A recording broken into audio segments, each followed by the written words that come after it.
मी गणेश अंकुशराव, सामाजिक कार्यकर्ता आहे.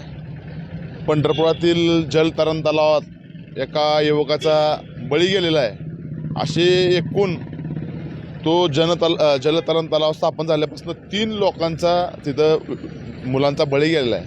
मग ह्याला सगळी जबाबदारी प्रशासनाची आहे आणि त्याचं काम पूर्ण निकृष्ट दर्जाचं झालं आहे असं मागंसुद्धा आम्ही वारंवार सांगितलेलं आहे, निवेदन दिलेलं आहे. पण झोपलेलं शासन, नगरपालिका काय जागी होत नाही. आता जी कुणाला काम दिलं आहे त्याचं कुठलं त्यांनी सर्टिफिकेट बघितलं, त्याची कुठली डॉक्युमेंट बघितली, त्यांचा कुठला अनुभव बघितला त्या ठेकेदाराचा आणि त्यांचा कुठला कोर्स झाला आहे का, तिथं त्या पाण्यामध्ये पावडर मिक्स करतात ती कुठल्या पद्धतीने मिक्स केली जाते ह्याची सखोल चौकशी झाली पाहिजे. आणि हा ठेका कुठला ठराव घेऊन तुम्ही दिला आणि ह्याला सहमती कुणाची होती ह्याची सगळी सखोल चौकशी झाली पाहिजे.